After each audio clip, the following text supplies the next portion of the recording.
สภาประชาชนแขวงบ่อแก้วเปิดกล่องประชุมสมัยสามัญเทอที่10สภาประชาชนแขวงสุดที่ 4 อย่างเป็นทางการกล่องประชุมสมัยสามัญเทอที่10สภาประชาชนแขวงบ่อแก้วสุดที่ 4ได้เปิดขึ้นอย่างเป็นทางการในวันที่29ธันวาคม2025ที่ห้องประชุมสภาประชาชนแขวงโดยการเป็นประธานของทานจอมศรีรัตนปั่นประธานสภาประชาชนแขวงเขาห่วมมีผลจัตวาแป้นคำบุญจันแพงเลขาคณะบริหารงานพรรคแขวงบ่อแก้วคณะประจำสภาแห่งชาติประธานกรรมาธิการยุติธรรมสภาแห่งชาติพร้อมด้วยภาคส่วนที่เกี่ยวข้องเขาห่วม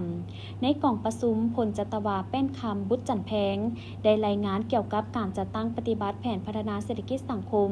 แผนงบประมาณแห่งรัฐของแขวง5 ปีครั้งที่ 9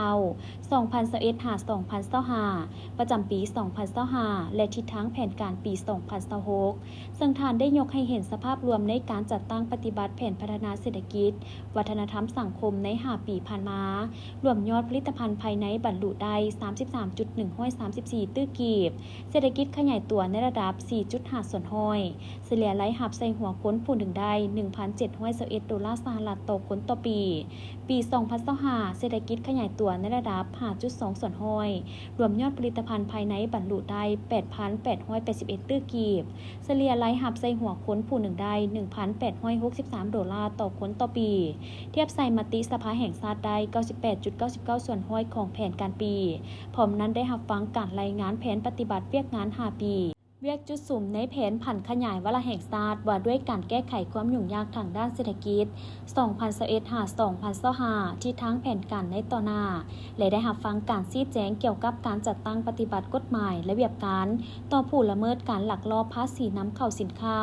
การค้าเถื่อนเลียบตามชายแดนจากแผนกการเงินแขวงรับฟังการชี้แจงเกี่ยวกับการแก้ไขปัญหาเข่งฮ้อนทางด้านเศรษฐกิจโดยเฉพาะแม่นการซอกหาวิธีแก้ไขปัญหาราคาสินค้าเพิ่มสูงขึ้นซึ่งเป็นผลกระทบต่อสังคมในปัจจุบันเพื่อให้มีมาตรการในการคุ้มครองราคาสินค้าบ่ให้คลุมเครือรับฟังการชี้แจงเกี่ยวกับการแก้ไขปัญหาโครงการเช่าสัมปทานที่ดินของรัฐเพื่อดำเนินกิจการต่างๆที่บ่มีประสิทธิภาพประสิทธิผลโครงการที่บ่ปฏิบัติตามกฎหมายและสัญญาจากนั้นสมาชิกสภาประชาชนแขวงได้มีคำซักถามต่อองค์การปกครองแขวงและบรรดาแผนกการโดยเฉพาะแมนเกี่ยวกับการจัดตั้งปฏิบัติแผนพัฒนาปัญหาสำคัญแมนการคุ้มครองรัฐคุ้มครองสังคมด้วยกฎหมายเพื่อเฮ็ดให้การคุ้มครองรัฐคุ้มครองเศรษฐกิจสังคมได้หันเข้าสู่ระเบียบกฎหมายอย่างตั้งหน้า